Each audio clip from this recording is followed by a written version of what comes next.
अस्सलाम वालेकुम नाज़रीन, जियां त इबरत न्यूज़ SDM में मां आहियां राहिब गांव।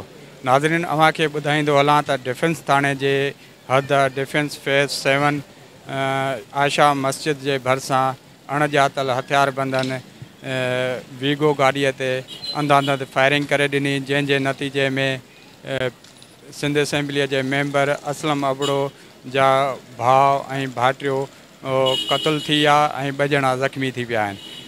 इतला मिलंदे वाक़े वारे हंधि पुलिस पहुची मक़तूलनि जा लाश ऐं ज़ख़्मियुनि खे फौरी तौर ते जना अस्पताल मुंतक़िल कयो। जंहिं खां पोइ पुलिस मारिजी वियलनि जे लाशनि जी सुञाणप अकरम अबड़ो ऐं शहरयार जे नाले सां कई आहे। हिन वक़्तु नाज़रीन असां जना अस्पताल जे एमरजेंसी गेट जे साम्हूं मौजूदु आहियूं। अव्हांखे ॿुधाईंदा हलूं त हिन वक़्तु अंदरि पोस्टमार्टम बि थी रहियो आहे, जॾहिं त ज़ख़्मियुनि खे ख़ानगी अस्पताल मुंतक़िल कयो वियो आहे जना अस्पताल मां।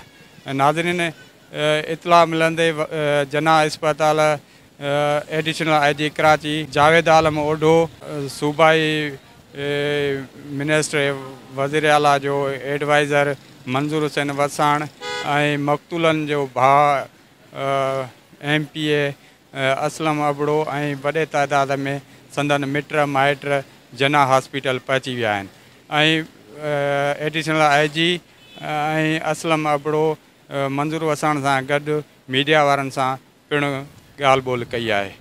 अचो त मीडिया वारनि सां ॻाल्हि ॿोल संदन ज़बानी ॿुधूं। और बाकी जो एविडेंस हैं वो सब होंगे, प्लस पूरे शहर की और शहर के अंदर भी नाकाबंदी और पार्टीज़ को मुतहरिक किया गया है कि ये जो गाड़ी इसमें हुई है यूज़ हुई है, एक कार है और एक मोटरसाइकिल है, उस तक पुलिस पहुँचे।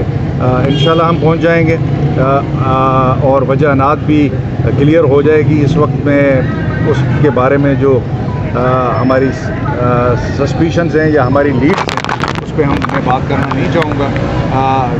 वो इन्वेस्टिगेशन टीम DIG साहब जो हमारे साउथ के हैं इरफान बलोच की निगरानी में, जिसमें SSP असद रज़ा साउथ के, अबरेज़ जो हैं SP इन्वेस्टिगेशन साउथ के और SIU के जुनैद शेख, ये सीनियर अफसरान की इनके साथ और जिसको हेड करेंगे इरफान बलोच साहब DIG, ये टीम तश्कील दी गई है और इसमें SIO IO और दूसरे कंसर्न ऑफिसर्स वो कोऑप्ट होंगे।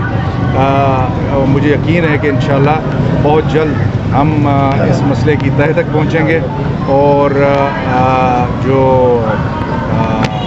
असल कल्प्रिट्स हैं न सिर्फ वो ट्रेस होंगे बल्कि इंशाल्लाह उनको गिरफ्तारी भी अमल में लाएगी। तो रवाना हुए हैं तो एक वाइट करोड़ा गाड़ी थी, इसमें 4 बंदे थे और 2 बंदे स्कूटर पे थे। ठीक है, वो आशा मस्जिद के नज़दीक जब पहुँचे हैं तो इन्होंने 6 बंदों ने जो है 4-5 के पास काफी पोस्ट थी, एक बंदे के पास पिस्टल था, 50 लोग माइक नीचे करो यार। और टारगेट जो किया है वो भतीजा जो था वो ड्राइव कर रहा था और भाई पर आगे बैठा हुआ था। तो टारगेट इन्होंने जो है 2 लोगों को किया, किसी वालों को जो गोलियाँ लगी है वो इनसे निकल के उनको लगी है, जो जख्मी हुए। अब देख रहे हैं अपना बड्डो साहब भी आए थे, सारे SPs भी आए हैं, CCTV के बराबर भी देख रहे हैं और जो भी हुआ है बड़ी प्लानिंग के साथ हुआ है ये क्योंकि उनको पता था ये अभी निकल रहे हैं, उनको पता था कि अभी किस रोड से निकल रहे हैं। अब साहब आप क्या समझते हैं वाक़या क्या है? आपकी फैमिली को हिट किया है, कोई पुरानी दुश्मनी है या कोई? सर हमारी पुरानी दुश्मनी किसी के साथ नहीं है। अच्छा। ये एक साजिश हुई है, उसी के तहत जो है ये 2 लोगों को हिट किया है। अगर दुश्मनी होती तो फिर तो सबको मार देते ना, क्योंकि गाड़ी में तो 5 बंदे थे 6 और वो जख्म उनको इतना गिरा दिया है। एक थोड़ा सा जख्मी है बाकी है साजिश। आप क्या समझते हैं इतने बड़े वेपन्स के साथ वो कार में सवार होकर आ गए?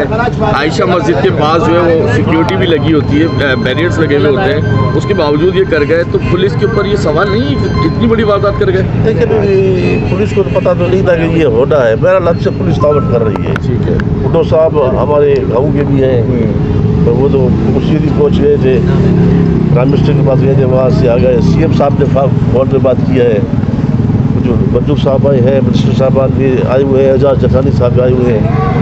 तो अब देखते हैं अभी तो क्या होता है, तफ्तीश थोड़ा ठीक है सर, थैंक यू।